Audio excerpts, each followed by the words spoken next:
یاد رہے کہ دنیا سے جانے والوں کو یاد رکھنا چاہیے۔ آہستہ آہستہ یہ رسم بھی ختم ہوتی جا رہی ہے، بات بھی کم ہوتی جا رہی ہے۔ آپ دیکھیں کہ کتنے لوگ ہیں جن کے ماں باپ چلے گئے ہیں اور وہ سوچیں کہ وہ کتنا انہیں یاد کرتے ہیں، اور جب یہ بے رخی یہ دنیا دیکھتے ہیں، یہ نئے رنگی یہ دنیا دیکھتے ہیں، لوگوں کا بھول جانا دیکھتے ہیں، تو مزید دل پر ایک چوٹ لگتی ہے کہ یار جب میں چلا جاؤں گا، جب ہم چلے جائیں گے، تھوڑے دن تک، تھوڑے مہینوں تک، ہو سکتا ہے ایک آدھ سال تک کوئی یاد کرے گا، اس کے بعد کسی کا کچھ رکتا نہیں ہے، دنیا چلتی رہتی ہے۔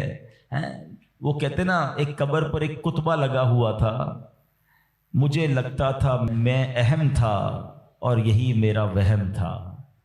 ہمیں لگتا ہے میں بہت اہم آدمی ہوں، میرے جانے سے بڑا فرق پڑ جائے گا، میں نہیں ہوں گا تو بہت لوگوں کو امپیکٹ کریٹ ہوگا۔ یہ بھول ہے ہماری۔ دنیا پہلے سے چل رہی ہے اور اب بھی چلتی رہے گی۔ اب تو اور بے رخی ہو گئی ہے۔ پہلے چلے لوگ ماں باپ کو، مرنے والوں کو بہت یاد کرتے تھے، جیسے جیسے دن گزرتے جا رہے ہیں لوگوں کے بس صرف گھر والے چونکہ وہ بہت کلوز ہوتے ہیں ان کو شاید یاد زیادہ رہتا ہے، باقی دوست احباب دنیا والے تھوڑے عرصے کے بعد سب کی اپنی زندگی ہے، سب کا اپنا معمول ہے، اور یہ ہم سب کو احساس دلاتا ہے کہ میں اور آپ بھی جائیں گے اور پھر شاید دنیا میں یاد کرنے والا کوئی نہیں ہوگا۔ لیکن ہم کچھ ایسا کر کے کیوں نہ جائیں کہ کوئی یاد کرے یا نہ کرے، کوئی ثواب پہنچائے یا نہ پہنچائے، میں خود ایسا کر کے جاؤں کہ مرنے کے بعد قیامت تک مجھے خود ہی قبر میں ثواب ملتا رہے۔ اصل عقل مندی یہ ہے، جو دوسروں کے آسرے پہ جیتے ہیں نا کہ میرے مرنے کے بعد بچے ایصال ثواب کریں گے تو دوست کریں گے۔ بھائی میں خود اپنی فکر خود نہیں کر رہا تو میرے مرنے کے بعد کون میری فکر کرے گا؟ ہم سب کی عمر سے چھوٹے لوگ دنیا سے جا چکے ہیں۔ کبھی قبرستان جا کر چیک کر لینا، آپ کو چھوٹی سی قبر بھی ملے گی۔ وہ چھوٹی قبر کیوں ہوتی ہے؟ وہ چھوٹا بچہ ہوتا ہے جو دنیا سے چلا گیا ہے۔ جوانوں کی قبر بھی ملے گی، بوڑھوں کی قبر بھی ملے گی۔ ہر ایج کا بندہ آپ کے جاننے والوں میں سے دنیا سے گیا ہوگا، مگر ہم ہیں کہ غفلت کا پردہ ہٹتا ہی نہیں ہے، خیال آتا ہی نہیں ہے کہ مجھے بھی مرنا ہے۔ شعر سارے بولتے ہیں کہ آگاہ اپنی موت سے کوئی بشر نہیں، سامان 100 برس کا ہے پل کی خبر نہیں، مگر ادراک نہیں ہے، زندگی کے معمولات میں فرق کوئی نہیں پڑتا۔ بندہ کہے نا یار کہ مجھے موت کی فکر ہو گئی ہے، اب میں تیاری کروں گا موت کی، مگر زبانی خرچ تو سارے ہی کرتے ہیں۔ کسی کی میت پہ جائیں تو ایسی بڑی بڑی باتیں لوگ کرتے ہیں، بھائی اللہ کی مرضی تھی، ہر کسی کو جانا ہے، اپنے کرنی کا پھل بھگتنا ہے۔ لیکن جو یہ کہہ رہا ہے کیا وہ اپنے آپ سے بھی کہتا ہے کہ تجھے بھی جانا ہے؟ تو نے تیاری کر لی جانے کی؟ آج بھی تو جا سکتا ہے۔ اے میرے پیارے اسلامی بھائی، آج میں چاہوں گا، یہ موضوع بھی لوگوں کو پسند نہیں آتا، مجھے اندازہ ہے، یار کوئی تھوڑی سی اچھی اچھی باتیں کرو، ہم نعرے لگائیں، ہم جھومیں۔ اس موضوع پر زیادہ بات کرنا بھی لوگوں کو پسند نہیں ہے۔ عجیب کہانی ہے، ایسی حقیقت ہے موت، ایسی ریئلٹی ہے موت کہ جس سے انکار نہیں۔ دیکھیں ہمارے بہت سارے مذاہب سے اختلاف ہے، کچھ مذاہب ہیں جو نبی پاک کا معاذ اللہ انکار کرتے ہیں، کچھ قرآن کو نہیں مانتے، کچھ ایسے لوگ ہیں جو اللہ کو ہی نہیں مانتے ہیں۔ کتنے اختلاف ہیں لوگوں میں، دنیا بھر میں الگ الگ قسم کے ریلیجن ہیں، دہریت والے لوگ ہیں، کمیونسٹ لوگ ہیں، عجیب عجیب لوگ ہیں جن کا آپس میں ہمارا بڑا اختلاف ہے۔ معاذ اللہ کچھ لوگ ہمارے نبی کو آخری نبی نہیں مانتے، لیکن ایک حقیقت ایسی ہے جو دنیا کا ہر مذہب مانتا ہے، دنیا کی ہر قوم مانتی ہے، دنیا کا ہر بندہ، عقل مند ہو یا بے وقوف ہو، جناب پڑھا لکھا ہو یا جاہل ہو، مرد ہو یا عورت ہو، پاکستانی ہو یا امریکی ہو، all around the world everybody must acknowledge that۔ وہ کیا ہے؟ وہ سب مانتے ہیں کہ موت آ کر رہے گی، کسی کا اختلاف نہیں ہے۔ کوئی مذہب، کوئی آپ کو دنیا کی قوم ایسی نہیں ملے گی جو کہے نہیں جناب ہمارا ہم نہیں مانتے موت آئے گی۔ ایوریبڈی، ہر بندہ مانتا ہے۔ کتنی کمال کی ریئلٹی ہے۔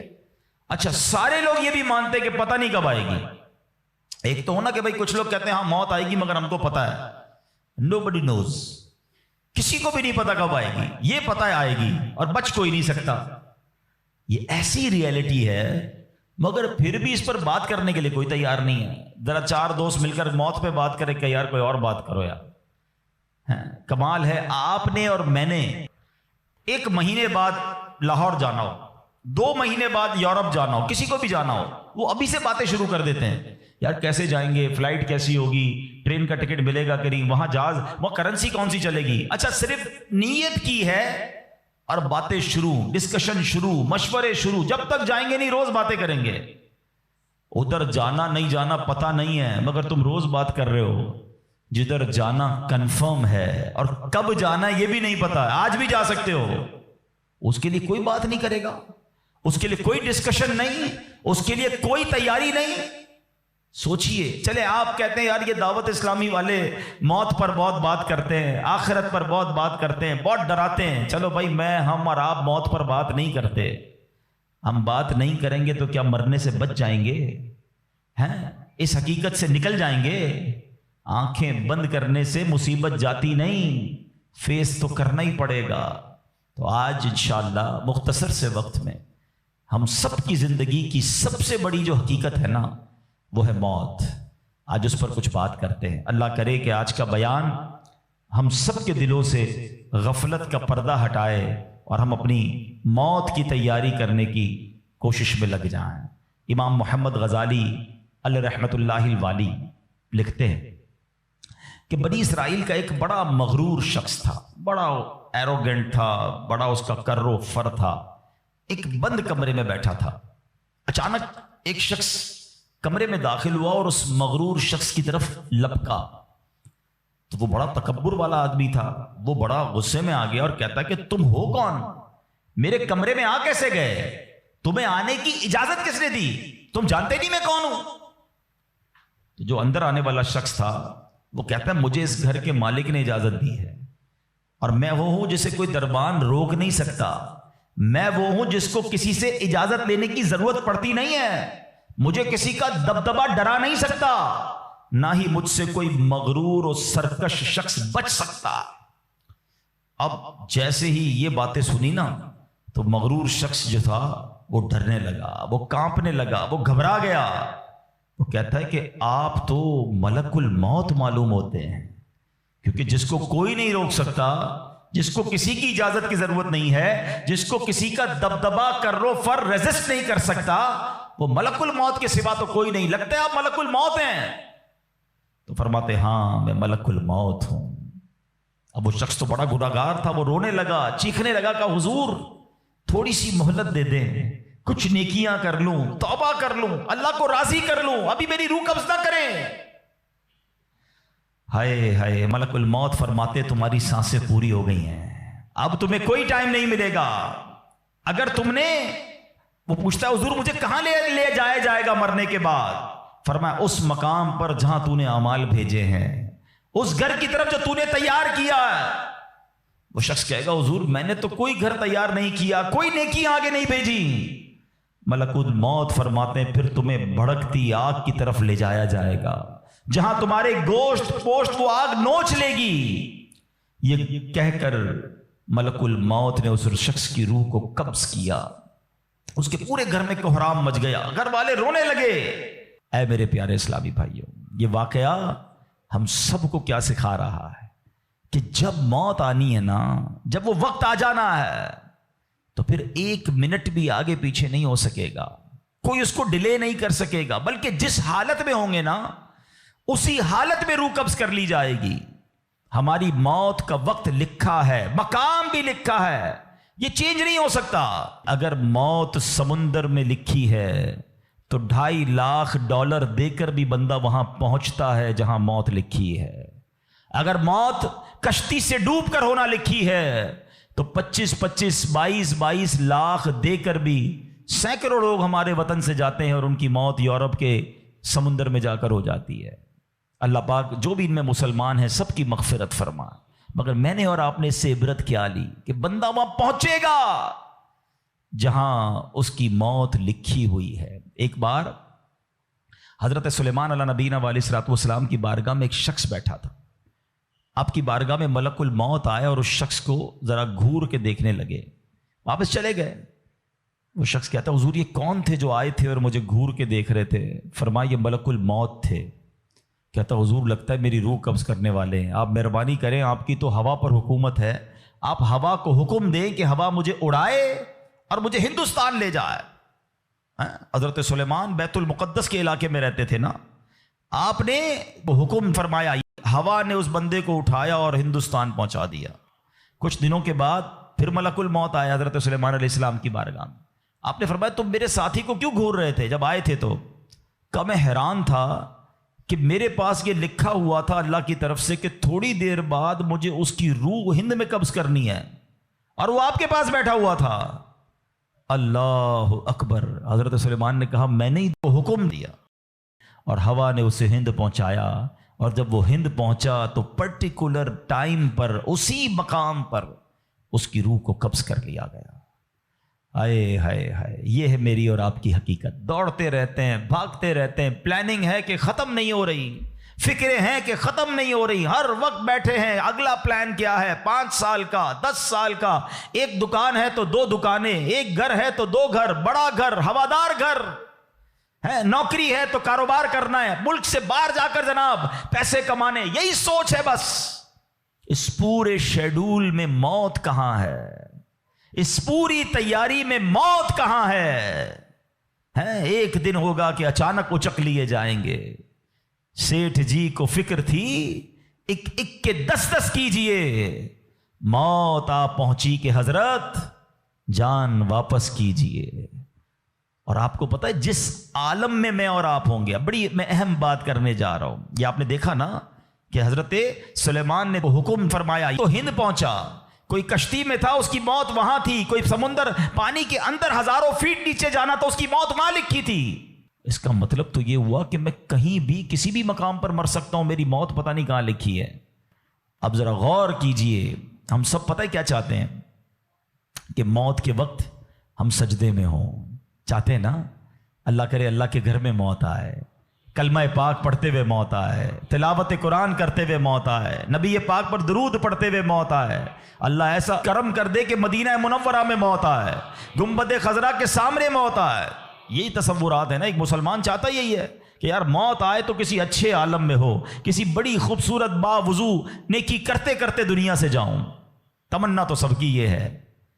اچھا مجھے ایک بات کا جواب دیں, یہ کیسے ممکن ہے کہ کوئی بندہ صبح سے شام تک نماز نہ پڑھے اور کہے موت سجدے میں آئے, صبح سے شام تک مسجد میں نہ آئے اور تمنا یہ کر رہا ہے کہ مسجد میں موت آئے, باوضو رہتا ہی نہیں ہے تو کیسے امید رکھ رہا ہے کہ باوضو موت آئے, قرآن کھول کر پڑھتا ہی نہیں ہے تو کیسے امید کر رہا ہے کہ تلاوت کرتے کرتے موت آئے.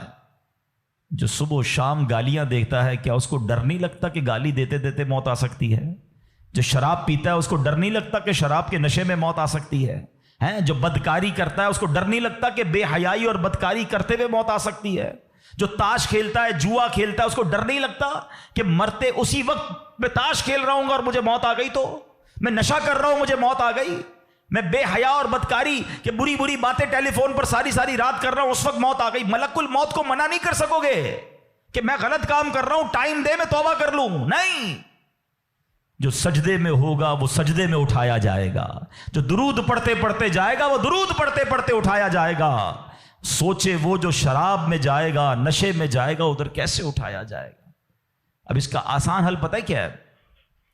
کہ بندہ زندگی ایسے گزارے کہ جس حال میں مرنا نہیں چاہتا نا وہ کام چھوڑ دے.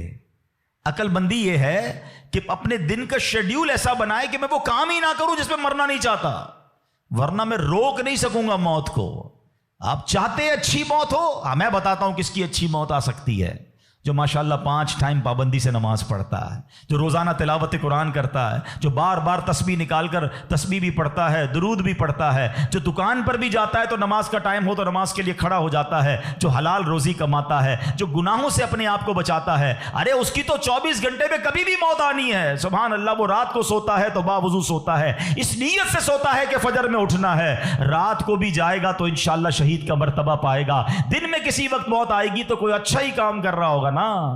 اب آپ سوچ لیں کس عالم میں مرنا ہے. اچھا ایک اور دل پر چوٹ کرنے والا جملہ سن لو.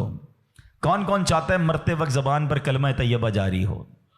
ہائے ہائے, فضیلت پتہ ہے کیسی ہے؟ حدیث پاک میں آتا ہے جس کی زبان پر, حدیث کا مضمون ہے, آخری کلمہ لا الہ الا اللہ ہوگا, دخل الجنہ, وہ جنت میں داخل ہو جائے گا. ہر مسلمان چاہتا ہے ٹھیک ہے، آپ سب نے ہاتھ اٹھایا کہ آپ سب چاہتے ہیں مرتے وقت کلمہ پاک زبان پر ہو. اب ہاتھ نہیں اٹھانا، آپ سے پوچھ رہا ہوں، اپنے آپ سے ہی پوچھ رہا ہوں، آج پورے دن میں کتنی بار کلمہ پڑھا ہے؟ اس پورے ہفتے میں کتنی بار کلمہ پڑھا ہے؟ عجب کہانی ہے ہماری، یقین کریں عجب کہانی ہے. مرتے وقت سب کو کلمہ چاہیے، زندگی میں کلمہ پڑھنے کا ٹائم نہیں ہے. اللہ اکبر. سکرات کو جانتے ہو کیسا ہوگا؟ زبانیں سخت ہو جائیں گی، بندہ اتنی تکلیف میں ہوگا کہ کوئی لفظ ہی نہیں نکلتا منہ سے. ہمارا تو بخار میں لفظ نہیں نکلتا، سکرات کی کیا بات کروں میں. جس وقت زبانیں بھاری ہوں گی کلمہ کیسے ادا ہوگا جب تم نے زبان کو عادی نہیں بنایا. ہاں، ایک بزرگ کا بڑا پیارا کال میں نے سنا تھا، وہ فرماتے ہیں اپنی زبان کو کلمے کا عادی بناؤ، جس وقت سکرات کا عالم ہوگا زبان بھاری ہوگی اس وقت بھی کلمہ جاری ہو جائے گا. مبارک ہونے جو روز کلمہ پاک کم از کم ایک تسبیح تو پڑھ لیا کرے یار. 100 بار کلمہ پڑھنے میں دیری کتنی لگتی ہے؟ کلمہ پاک اچھا افضل الذکر حدیث پاک میں کہا گیا سب سے بہترین ذکر جو ہے وہ لا الہ الا اللہ ہے. کتنا کرتے ہیں ہم؟ سوچے نا، ہم اب اپنے آپ کو کتنا دور رکھے ہوئے ہیں اپنی موت کی تیاری سے، اپنی آخرت کی تیاری سے، اپنی قبر کو روشن کرنے کی تیاری سے. نہ کریں میرے پیارے اسلامی بھائیوں ایسا. صرف دنیا نہیں ہے، ہم اس دنیا میں آئے ہیں نا. قرآن کہتا ہے، سورہ ملک پڑھتے رہتے ہو نا، قرآن میں رب کیا فرماتا ہے؟ الذی خلق الموت والحیات لیبلوکم ایکم احسن عملا. اللہ اکبر. اس میں کیا فرمایا رب نے؟ جس نے موت اور زندگی پیدا کی کہ تمہاری جانچ ہو کہ تم میں کس کا کام زیادہ اچھا ہے. میں اور آپ جو آئے نا دنیا میں، واٹ از دا ریزن؟ موت اور زندگی کو پیدا کرنے کا مقصد یہ ہے کہ چیک کیا جائے کون اچھے کام کر کے آتا ہے. یعنی آسان لفظوں میں ہم سب کو امتحان کے لیے بھیجا گیا ہے. ہم اس دنیا میں آئے ہیں، ہمارا ٹیسٹ ہو رہا ہے. آپ کہیں یار اتنا بڑا ٹیسٹ؟ ہاں، یہ 50 60 70 سال کا ٹیسٹ ہے. اور اس کے بعد جو اچھے اعمال لے کر جائے گا، 3-4 گھنٹے کے امتحان کے بعد ایک کلاس آگے بڑھتے ہو نا، ایک آپ کا درجہ آگے بڑھتا ہے. تھوڑا ٹیسٹ بڑا ہے مگر انعام ایسا ہے کہ جنت میں داخل ہو گئے تو پھر کبھی نکالے نہیں جائیں گے. ہاں، قرآن کہتا ہے ہم فیہا خالدون، ہمیشہ ہمیشہ جنت میں رہیں گے. اگر جنت میں جانا ہے تو یہ ٹیسٹ پاس کرنا ہے. یاد رکھیے، صحابی رسول حضرت طارق محاربی رضی اللہ تعالیٰ فرماتے ہیں اللہ پاک کے آخری نبی صلی اللہ تعالی علیہ وسلم نے مجھے نصیحت کرتے ہوئے فرمایا، یا طارق استعد للموت قبل الموت. اے طارق، مرنے سے پہلے موت کی تیاری کر لو. ہاں، یہ نبی پاک نے فرمایا. اچھا، میں ایک سوال کرنا چاہتا ہوں. اگر میں آج آپ سے ایک سوال کروں کہ ہم میں سے کسی کو پتہ چل جائے کہ کل کا دن آپ کی زندگی کا آخری دن ہے اور کل رات آپ دنیا سے چلے جائیں گے، ایک دن ہے آپ کے پاس، ایک مسلمان اس ایک دن کو کیسے گزارے گا؟ سچ بتائیے. کیا وہ کل دکان پہ جا کے کاروبار کرے گا؟ کیا وہ کل جا کے پیسے ڈبل کرنے کی کوشش کرے گا؟ کیا وہ کل جا کے فرنیچر مارکیٹ میں فرنیچر بنوائے گا؟ یا کل جا کے معاذ اللہ دوستوں کے ساتھ فلم دیکھنے گیا چاہے گا چلو یار آخری دن ہے ذرا موج مزے کر لوں؟ یہ کیا کرے گا؟ اگر عقل مند مسلمان ہوا تو ایک دن ہے تو مسجد میں گزارے گا، تلاوت میں گزارے گا، توبہ میں گزارے گا، ذکر و اذکار میں گزارے گا، ہیں اللہ پاک سے معافی میں گزارے گا، کیونکہ آخری دن ہے. یہی کرو گے نا اگر پتہ چل جائے. مجھے بتاؤ کیا ہمیں پتا ہے ہمارا آخری دن ہے کہ نہیں ہے؟ ہمیں تو کل کی بات چھوڑے آج رات کا نہیں پتا ہے. تو پھر کیوں تیاری نہیں کر رہے؟ پتا چل جائے تو تیاری کریں گے. میں تو پہلے ہی بتا رہا ہوں آپ کو. آپ میں سے کتنے لوگ بیٹھے جن کو پتا ہے کل صبح تک زندہ رہیں گے؟ مجھے بھی نہیں پتا، آپ کو بھی نہیں پتا. جب پتہ ہی نہیں ہے تو پھر کیوں تیاری نہیں کر رہے؟ پھر کیوں توبہ نہیں کر رہے؟ پھر کیوں حرام کی طرف ہم جاتے ہیں؟ خدا را یاد رکھیے میرے پیارے اسلامی بھائیوں، قبر میں جا کر اتنا پچھتاوا ہوگا گناہ گار کو. بلکہ روایتوں میں آتا ہے پیارے آقا علیہ الصلوۃ والسلام نے فرمایا جس کا مضمون ہے مرنے کے بعد نیک بھی پچھتائے گا، گناہ گار بھی پچھتائے گا. عرض کی حضور گناہ گار پچھتائے گا یہ تو سمجھ آتا ہے، نیک کیوں پچھتائے گا؟ فرمایا گناہ گار تو گناہ کی وجہ سے پچھتائے گا، حدیث کا خلاصہ ہے. فرمایا نیک اس لیے پچھتائے گا جب وہ آخرت میں نیکیوں کا اجر دیکھے گا نا تو وہ کہے گا کاش میں اور نیکیاں کر لیتا. وہ جو فضول ٹائم ضائع کیا تھا اس میں اور اللہ کا ذکر کرتا، اور نوافل پڑھتا، اور عبادت کرتا. تو یقین جانیے میرے پیارے اسلامی بھائیوں، یہ زندگی، یہ جو ہماری سانسیں چل رہی ہیں نا، ابھی چانس ہے ہمارے پاس. جتنی نیکیاں کرنی ہے کر لیں. جس دن سانس بند ہوئی نا اس دن عمل نہیں ہوگا، اس دن جزا ملے گی. آج دار العمل ہے. Today is the time of action and tomorrow is the time of accountability. اس دن صرف جزا ہوگی, یا تو آپ کو اللہ نہ کرے گناہوں کی وجہ سے کسی کو سزا ملے گی, یا نیکیوں کا اجر ملے گا. آج وقت ہے نیکیاں کرنے کا. قبر میں اتارے جانے کے بعد کوئی چانس نہیں ہوگا. اچھا آپ کو پتا ہے جب قبر میں بندہ جاتا ہے, کسی کا بھی انتقال ہوتا ہے, تو گھر والے کیا کہتے ہیں, خاندان والے کیا کہتے ہیں, میت نے پیچھے کیا چھوڑا ہے. آپ کو پتا ہے فرشتے کیا کہتے ہیں, میت نے آگے کیا بھیجا ہے.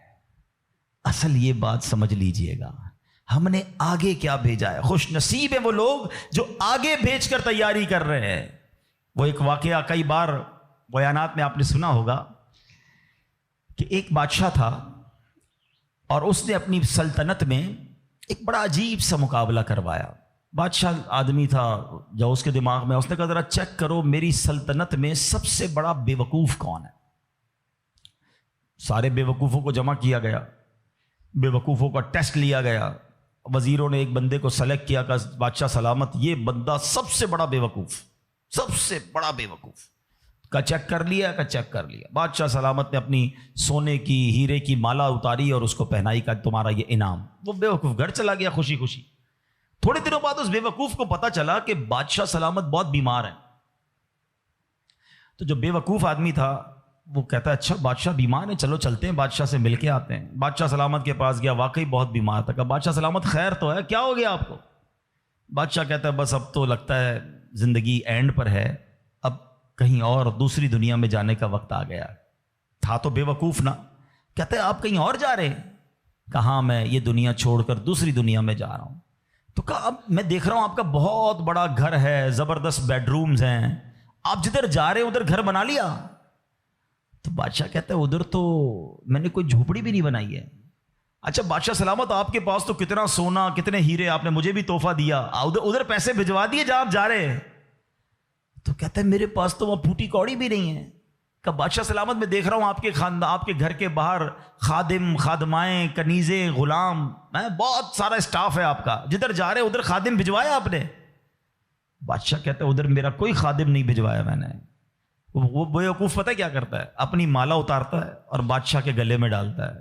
کہتا ہے بادشاہ سلامت پر مجھ سے بڑے بے وقوف تو آپ ہوئے نا. آپ کو پتا ہے کہ آپ کے کہیں اور جا رہے ہیں, نہ گھر بنایا نہ پیسے بھجوائے نہ خادم بھجوائے, تو مجھ سے بڑے بے وقوف تو آپ ہوئے نا. یہ ہے تو بظاہر واقعہ, مگر یہ ہم سب کے لیے لیسن نہیں ہے. آپ سے اور مجھ سے کوئی پوچھتا ہے گھر کہاں ہے, کوئی کہتا ہے رنچوڑ لائن میں, کوئی کہتا ہے گارڈن میں, کوئی کہتا ہے کلفٹن میں. جنت میں گھر ہے کہ نہیں, ادھر گھر بنایا کہ نہیں بنایا, ادھر کدھر رہو گے. ادھر نرم بستر کے بغیر جس کو نیند نہیں آتی, رات کو پنکھا نہ چلے تو بے چین ہو جائے, یو پی ایس لگائے, جنریٹر لگائے, تھوڑے پیسے آئے تو اے سی لگایا. قبر میں اگر آگ بھڑک رہی ہے تو پھر کیا کیا ہے ہم نے. ادھر کتنا سوئیں گے اور ادھر کتنا سونا ہے پتہ ہے آپ کو. حضرت آدم علیہ السلام سے لے کر آج تک لوگ قبر میں جا رہے ہیں, ہم قبر میں اتار رہے ہیں لوگوں کو, سب قبر میں ہزاروں سال سے ہیں. پتہ نہیں کتنے سو کتنے ہزار سال رہنا پڑے گا, مگر قبر روشن ہے کہ نہیں کوئی ٹینشن نہیں کسی کو.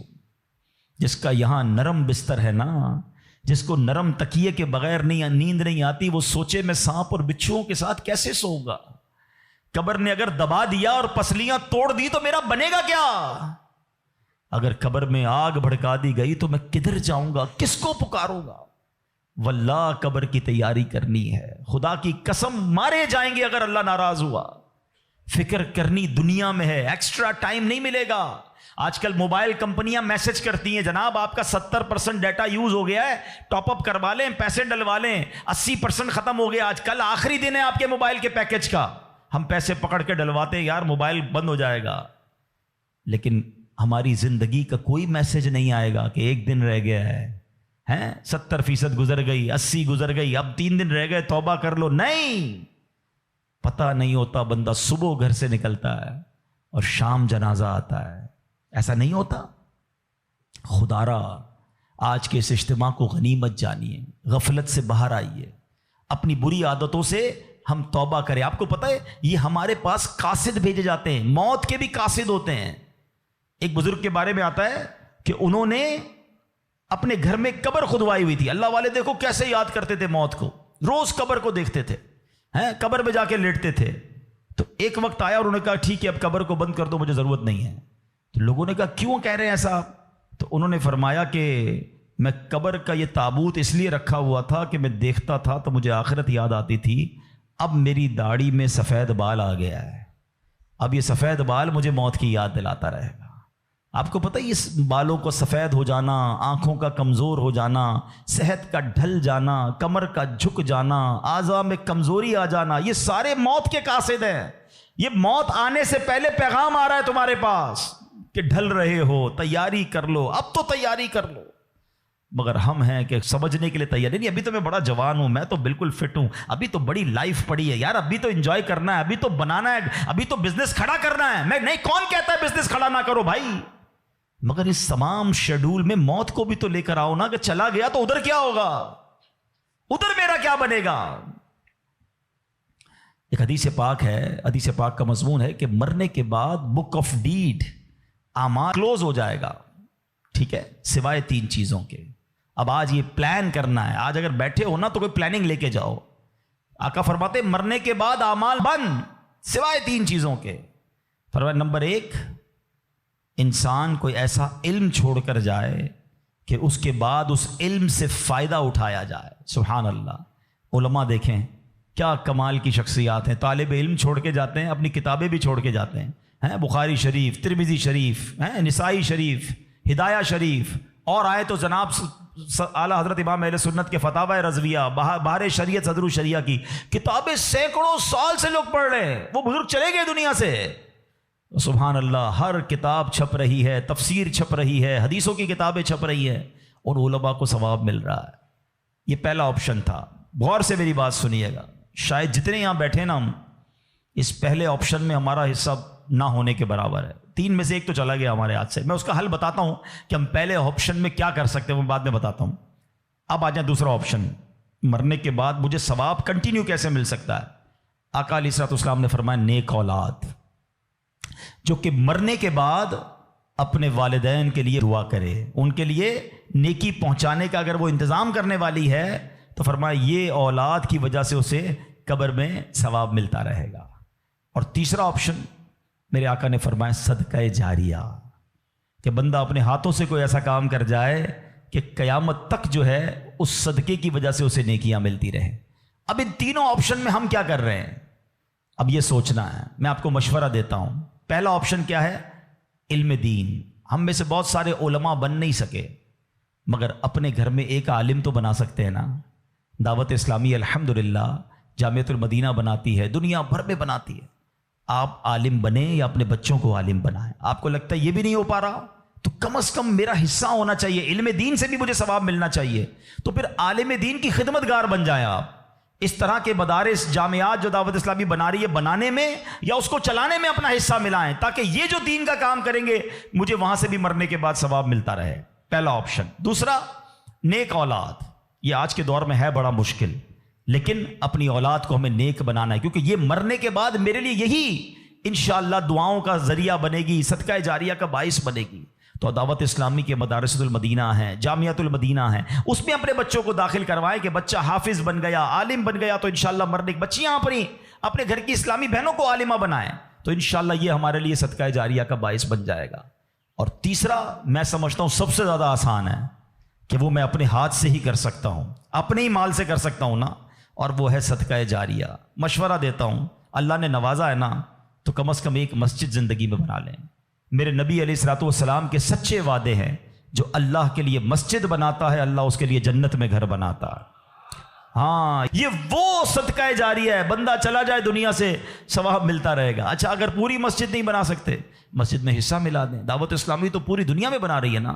تو یہ تینوں آپشن جو مرنے کے بعد کام آنے والے ہیں. اچھا صرف مسجد نہیں، یتیم خانہ دعوت اسلامی بنا رہی ہے، شجر کاری پورے پاکستان میں کر رہے ہیں، کتنے نیکی کے کام دعوت اسلامی کر رہی ہے، صدقہ جاریہ وہ کر جائیں تو انشاءاللہ مرنے کے بعد وہ ہمیں قبر میں ملتا رہے گا. تو بہرحال اللہ کرے کہ آج کے اس اجتماع میں میں اور آپ یہ سوچنے میں کامیاب ہو جائیں کہ مجھے مرنا ہے، اور مرنے کے بعد مجھے قبر میں پھنسنا نہیں ہے. میں کچھ ایسا کر کے جاؤں کہ قبر میں بھی خوشحال رہوں، ادھر بھی نبی پاک کے جلوے ہوں، ادھر بھی میری قبر جنت کا باغ بن جائے.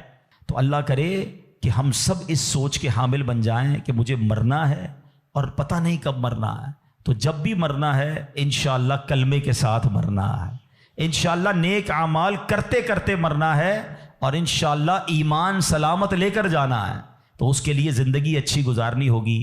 اگر میرا کوئی بھائی بے نمازی یہاں بیٹھا ہے، اگر میرا بھائی کوئی بری عادتوں میں گرفتار بیٹھا ہے، تو میری گزارش ہے کہ آج پکی سچی نیت کر لیں۔ دیکھیں یہ دنیا کے معاملات تو چلتے ہی رہیں گے، نماز قضا نہیں ہونی چاہیے۔ پکی سچی نیت کریں کہ آج کے بعد ہماری کوئی نماز قضا نہیں ہوگی، آج کے بعد حرام روزی کے قریب بھی نہیں جائیں گے، شراب اور نشے سے ہمیشہ دور رہیں گے، اور اپنی موت کی تیاری کرنے کی کوشش کریں گے۔ ہاں، دعوت اسلامی والوں سے وابستہ رہیے، الحمدللہ کمال کا ماحول ہے، بار بار آخرت یاد دلاتا ہے، بار بار موت یاد دلاتا ہے، تاکہ ہمیں یاد رہے، ہم بھول نہ جائیں اور اس کی تیاری میں مصروف رہیں۔ اللہ پاک ہم سب کو اپنی آخرت کی فکر کرنے اور صدقہ جاریہ والے کام کرنے کی توفیق عطا فرمائے، آمین بجاہ النبی الامین صلی اللہ تعالی علیہ وسلم۔ الحمدللہ رب العالمین والصلاة والسلام علی سید الانبیاء والمرسلین والصلاة والسلام علی خاتم النبیین یا ارحم الراحمین یا ارحم الراحمین یا ارحم الراحمین یا ربنا یا ربنا یا ربنا یا ربنا یا ربنا یا اللہ یا رحمان یا رحیم۔ ہمارے صغیرہ کبیرہ گناہوں کو معاف فرما، ہمارے ماں باپ کی، نبی پاک علیہ الصلوۃ والسلام کی ساری امت کی بخشش فرما۔ اے کریم ہمیں نیک بنا دے، پرہیزگار بنا دے، سچا عاشق رسول بنا دے۔ اے اللہ ہماری دنیا بھی اچھی کر دے، ہماری آخرت بھی اچھی کر دے۔ اے اللہ جب نے موت کی تیاری کے بارے میں سنا ہے، اے اللہ اب تک تو ایسے اعمال کیے نہیں کہ مرنے کے بعد ہمیں ایسا محسوس ہو کہ تجھے راضی کرنے والے کام کر لیے ہوں۔ اے اللہ گناہ ہی گناہ ہیں، کرم کر دے، پچھلے گناہ معاف فرما دے، آئندہ جو رہ گئی ہے وہ اچھی گزار دے۔ اے اللہ نیکیوں والی، سنتوں والی، اے اللہ تیری فرما برداری والی زندگی ہم سب کو عطا فرما۔ حرام بولنے سے بچا لے، حرام دیکھنے سے بچا لے، حرام سننے سے بچا لے، حرام کھانے سے بچا لے، اپنے پسندیدہ بندوں میں ہمیں شامل فرما لے۔ اے اللہ مرنا تو ہم نے ہے ہی، یہ ہمارا ایمان بھی ہے، ہم مانتے بھی ہیں، مگر مولا تیرے دربار میں دعا ہے کہ مرتے وقت اے اللہ ہمیں مدینے پہنچا دینا۔ اے اللہ جب تک زندہ رہیں، اے اللہ تیرے در کے سوا کسی کا محتاج نہ کیجیو۔ زندگی کی آخری نماز جو پڑھیں وہ مسجد نبوی میں کھڑے ہو کر ادا کریں، اور اے رب کریم پھر آقا کے جلووں میں، آقا کے قدموں میں نبی پاک کے دیدار کرتے ہوئے ایمان اور عافیت والی ہمیں مدینے والی موت نصیب فرما۔ نجم کی اے خدا آرزو ہے یہی، عاشق زار کی آبرو ہے یہی، موت کے وقت سر ان کے قدموں میں ہو، دید ہوتی رہے دم نکلتا رہے، دید ہوتی رہے دم نکلتا رہے۔ ہے تمنا عطار یا رب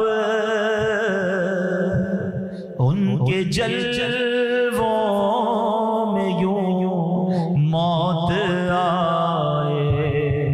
جھوم کر جب گرے میرا لاشا،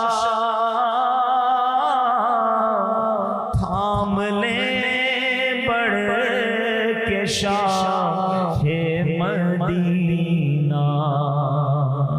اے کریم والا ہمیں ایمان والی موت عطا فرما، لمحہ بھر بھی ہمارا ایمان ہم سے دور نہ ہو۔ اے پروردگار ہمیں ایمان کی استقامت نصیب فرما دے۔ اے اللہ جتنے بیمار ہیں انہیں شفا عطا فرما، قرض داروں کے قرضے اتر جائیں، بے اولادوں کو نیک اور صالح اولاد عطا فرما۔ اے اللہ روٹھوں کو منا دے، بچھڑوں کو ملا دے۔ اے کریم، اے پروردگار تو سب کے نام بھی جانتا ہے، کام بھی جانتا ہے۔ اے اللہ سب کی جھولیاں بھر دے، سب کی مرادیں پوری کر دے۔ اے پروردگار عالم تیرے خزانوں میں کمی نہیں، جو تڑپ رہے ہیں انہیں کعبہ دکھا دے، جو مچل رہے ہیں انہیں مدینہ دکھا دکھا دے۔ اے اللہ جلدی جلدی حرمین طیبین کی حاضریاں ہم سب کو نصیب فرما۔ اے اللہ با عافیت، با ذوق اور مقدس اور مقبول حاضریاں ہم سب کو نصیب فرما۔ اے اللہ حضرت یونس علیہ السلام نے مچھلی کے پیٹ کے اندھیرے میں جن الفاظ کے ذریعے تجھے پکارا تھا، ہم بھی تجھے پکارنے جا رہے ہیں۔ اے اللہ گناہوں کے اندھیرے سے نکال کر نیکیوں کے نور میں داخل فرما دے، غموں کے اندھیرے سے نکال کر خوشیوں کے نور میں داخل کر دے۔ اے اللہ ہمیں ظلمت سے نکال کر ہمیں نور میں داخل کر دے۔ آئیے مل کر پڑھیے لا الہ الا انت سبحانک انی کنت من الظالمین، لا الہ الا انت سبحانک انی کنت من الظالمین، لا الہ الا انت سبحانک انی کنت من الظالمین۔ اے رب کریم ہمارے وطن عزیز پاکستان کی خیر فرما، اندرونی بیرونی سازشوں سے محفوظ فرما۔ اے اللہ ہماری دعوت اسلامی کو ترقیاں اور عروج عطا فرما۔ قبلہ امیر اہل سنت، تمام علماء اور مشائخ اہل سنت کا سایہ ہمارے سروں پر تا دیر قائم و دائم فرما۔ اے پروردگار ہماری محبتوں کو سلامت رکھ، ہماری نسبتوں کو سلامت رکھ۔ اے پروردگار مالک کریم ہم تیرے بندے ہیں، عاجزی کے ساتھ تیرے دربار میں مانگ رہے ہیں، ہمیں تو مانگنا بھی نہیں آتا۔ اے اللہ ہم سب کی بخشش فرما دے، ہم سب کو نبی پاک کا جنت میں پڑوس نصیب فرما دے۔ وَأُفَوِّضُ أَمْرِي إِلَى اللَّهِ إِنَّ اللَّهَ بَصِيرٌ بِالْعِبَادِ۔ یا اول الاولین، یا آخر الآخرین، یا ذا القوة المتین، یا راحم المساکین، یا ارحم الراحمین، ارحمنا نحن الفقراء والمساکین، ارحمنا نحن الفقراء والمساکین۔ اللہم رب یسر ولا تعسر وتمم لنا بالخیر یا فتاح وبک نستعین۔ ربنا تقبل منا انک انت السمیع العلیم وتب علینا یا مولانا انک انت التواب الرحیم۔ ببرکۃ ان اللہ وملائکتہ یصلون علی النبی یا ایھا الذین آمنوا صلوا علیہ وسلموا تسلیما۔ اللہم صل علی سیدنا ومولانا محمد طب القلوب ودوائها وعافیت الابدان وشفائها ونور الابصار وضیائها وعلی آلہ وصحبہ وبارک وسلم۔ جب دم واپسی ہو یا اللہ